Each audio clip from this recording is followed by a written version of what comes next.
Despite German U-boats, he made money in the war.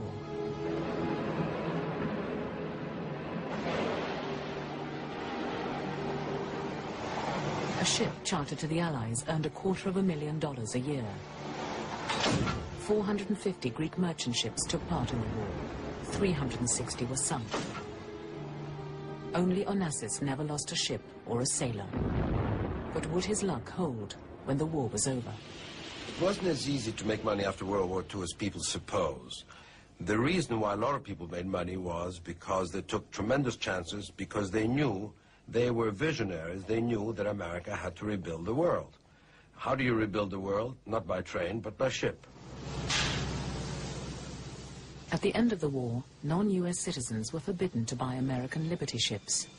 But with a clever lawyer and a dummy corporation, Onassis snapped up 16 Liberty ships and 4 surplus tankers.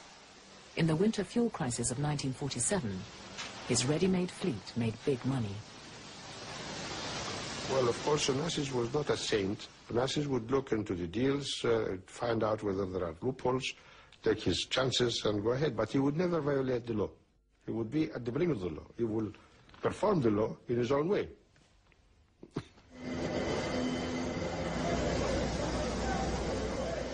In the shipyards of post-war Germany, Onassis saw his chance for a bigger and even bolder gamble. Well, then he visited Germany, and he saw that it was wiped out. Nothing was there, and he asked them whether they could build for him some ships, in particular tankers. And they said that they cannot because they lacked finances, but if they had a contract for about 30 ships, then they would go to the banks and get the money and build the yard and then build the ships. And this is exactly what he did. And he signed a contract for 30, if I remember correctly, 30 ships, 30 tankers. He started building tankers, which were called in those days monster tankers, which were about 46,000 tons, which today is a handy size.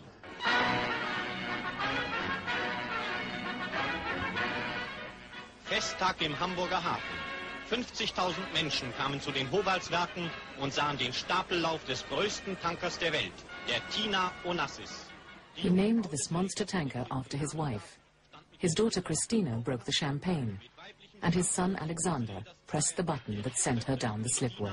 Die Taufe des stählernen Giganten. Dann kam der große... His supertanker's tonnage broke records, and the way Onassis financed them broke new ground too. He went to an oil company first and secured a contract for, let's say, 5 years. He then went and ordered a ship. The only thing he didn't bother to tell the oil company was that he didn't have the ship ready. Banks would not lend much money at the time for shipping and tankers and so forth. And he convinced them, after much persuasion, that the proper thing to do was to finance not the ship, but the contract.